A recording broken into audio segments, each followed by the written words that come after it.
അസ്സലാമു അലൈക്കും. പ്രിയപ്പെട്ട സുഹൃത്തുക്കളെ, നാം സാധാരണ ഉപയോഗിക്കുന്ന പദമാണ് ത്വആം, ഖൂത്ത്, റിസ്ക്.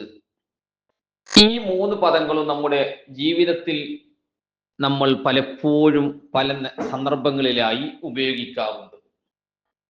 എന്താണ് ഈ പദങ്ങളുടെ അർത്ഥം, അതേപോലെ ഉദ്ദേശം, അതോടൊപ്പം ഇവകൾ തമ്മിലുള്ള വ്യത്യാസങ്ങൾ എന്ത്? ഇത് നമ്മൾ മനസ്സിലാക്കേണ്ട, ഗ്രഹിക്കേണ്ടതായ കാര്യങ്ങളാണ്. ഒറ്റനോട്ടത്തിൽ തോന്നുമ്പോൾ എല്ലാം ഒന്നായി തോന്നും. റിസ്ക്, നമ്മൾ സാധാരണ ഇപ്പം റിസ്ക് വിശാലമാക്കണമേ എന്ന് നമ്മൾ ദുആ ചെയ്യാറുണ്ട്. അതോടൊപ്പം ബറാത്തിന്റെ രാവുകളിൽ റിസ്ക് വിശാലമാക്കാൻ വേണ്ടി നമ്മൾ യാസീൻ ഓതാറുണ്ട്. എന്താണ് ഈ റിസ്ക്? പലരും പറയും അത് ഭക്ഷണം വിശാലമാക്കാൻ വേണ്ടി ദുആ ചെയ്യാൻ നമുക്ക്. യഥാർത്ഥത്തിൽ റിസ്ക് എന്നത് കൊണ്ടുള്ള ഉദ്ദേശം ഭക്ഷണം ആണോ അല്ലയോ? എന്നാൽ ഖൂത്ത്, ഇത് നമ്മൾ സാധാരണ ഉപയോഗിക്കാറുണ്ടല്ലോ, പലപ്പോഴും സക്കാത്തുമായി ബന്ധപ്പെട്ട വിഷയങ്ങളിൽ പറയാറുണ്ട് ഖൂത്ത്. എന്താണ് ഈ ഖൂത്ത്? ഭക്ഷണമാണോ? ഒരു നിലക്ക് കൂട്ടുമ്പോൾ ഭക്ഷണം തന്നെയാണ്. പൊതുവായി ഭക്ഷണത്തിന് അറബിയിൽ എല്ലാവരും ഉപയോഗിക്കുന്ന പദമാണ് ത്വആം. അപ്പൊ ഈ ത്വആമിൽ ഏതെല്ലാം ഉൾപ്പെടും, അതാണ് നമ്മൾ മനസ്സിലാക്കേണ്ടത്. ഇനി നമുക്ക് വിശദമായി പറയാം. ത്വആം എന്നത് കൊണ്ടുള്ള ഉദ്ദേശം ഭക്ഷണം. അത് എല്ലാ ജീവികളുടെയും എല്ലാ തരം ഭക്ഷണങ്ങളും ത്വആം എന്നതിൽ പെടും. അതുകൊണ്ട് തന്നെ ഹോട്ടലുകൾക്ക് എവിടൊക്കെ ത്വആം എന്നാണല്ലോ എഴുതി വെക്കാറ്, നമ്മളെല്ലാവർക്കും കാണുന്നതാണല്ലോ. ഗൾഫ് രാഷ്ട്രങ്ങളിലൊക്കെ നമുക്ക് കാണാൻ പറ്റും ത്വആം എന്നുള്ളതാണ് അവിടെ ഭക്ഷണത്തിന് ഉപയോഗിക്കുന്നത്. മത്ബഖ് എന്നൊക്കെ നമ്മൾ കിച്ചൺ ഉപയോഗിക്കാറുണ്ടല്ലോ. മത്അം ഹോട്ടലുകൾ പറയാറുണ്ട്. അപ്പോൾ ത്വആം എന്നുള്ള ഉദ്ദേശം ഭക്ഷണം, അത് എല്ലാ തരം ഭക്ഷണങ്ങളും അതിൽ പെട്ടു.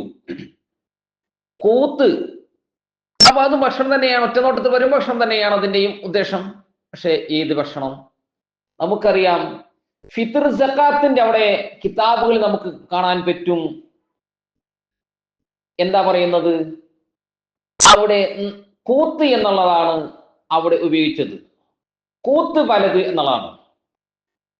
നമ്മള് സാധാ എല്ലാ കിതാബും നമുക്ക് കാണാൻ പറ്റും മിൻ ഗാലിബി ഖൂത്തി ബലദിഹി, ആ നാട്ടിലെ പ്രധാനമായ ഭക്ഷണം.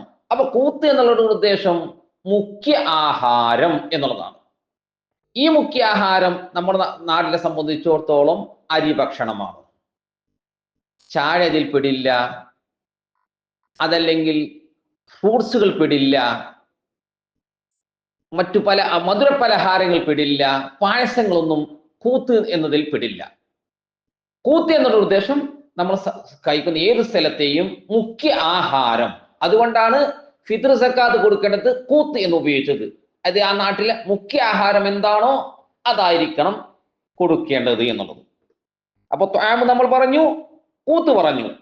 ഈ റിസ്ക് എന്നുള്ളത് ഒറ്റനോട്ടത്തിൽ പറയുമ്പോൾ ഭക്ഷണമാണെങ്കിൽ പോലും ഭക്ഷണം മാത്രം അല്ല അതിൽ ഉൾപ്പെടുന്നത്, മറിച്ച് ജീവിതോപാധി എന്നുള്ള അർത്ഥത്തിനാണ് റിസ്ക് ഉപയോഗിക്കുന്നത്. അപ്പൊ എന്താവും? ജീവിതോപാധി എന്തൊക്കെയാ വരും? ഭക്ഷണം അതിൽ പെട്ടു, താമസം പെട്ടു, അതോടൊപ്പം വസ്ത്രങ്ങളും കാര്യങ്ങളും എല്ലാം അതിൽ പെട്ടു. റിസ്ക്. അപ്പൊ റിസ്ക് വിശാലമാകണേ എന്ന് പറഞ്ഞാൽ വെറും ഭക്ഷണം മാത്രമല്ല അതിൽ ഉൾപ്പെടുന്നത്, മറിച്ച് നമ്മുടെ താമസവും അതുപോലെ വസ്ത്രങ്ങളും എല്ലാ കാര്യങ്ങളും അതിൽ ഉൾപ്പെടും. അപ്പോൾ ബറാഅത്ത് രാവിന്റെ അന്നത്തെ യാസീൻ ഓതുമ്പോൾ ഇതെല്ലാം സൗകര്യത്തിനും വിശാലതയ്ക്കും വേണ്ടിയാണ് നമ്മൾ ദുആ ചെയ്യേണ്ടത് എന്ന് നമ്മൾ മനസ്സിലാക്കുക. ഇനി അതേയോടൊപ്പം തന്നെ മറ്റൊരു പദവും കൂടി നമ്മൾ മനസ്സിലാക്കണം. നഫഖ എന്നുള്ളതാണ് ചെലവിന് കൊടുക്കുന്നവിടത്ത് പറയുന്നത്. അപ്പൊ ഈ നഫഖയും റിസ്ഖും തമ്മിൽ വ്യത്യാസങ്ങളുണ്ടോ? ഉണ്ട്, തീർച്ചയായും ഉണ്ട്. നഫഖയാകുമ്പോൾ എല്ലാ ചെലവുകളും പെട്ടു എന്നുള്ളതാണ്. അപ്പൊ വിദ്യാഭ്യാസം അതിൽ പെടും. മക്കൾക്ക് വിദ്യാഭ്യാസം നൽകണം, അത് പെട്ടു.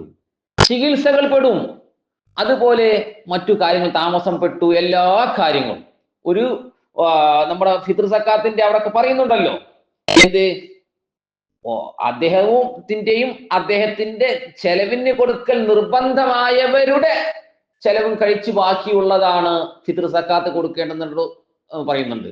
അവിടെ ഉപയോഗിച്ച പദം എന്താണ്? നഫഖ എന്നുള്ളതാണ്. ഈ നഫഖയിൽ ഏതെല്ലാം പെട്ടു?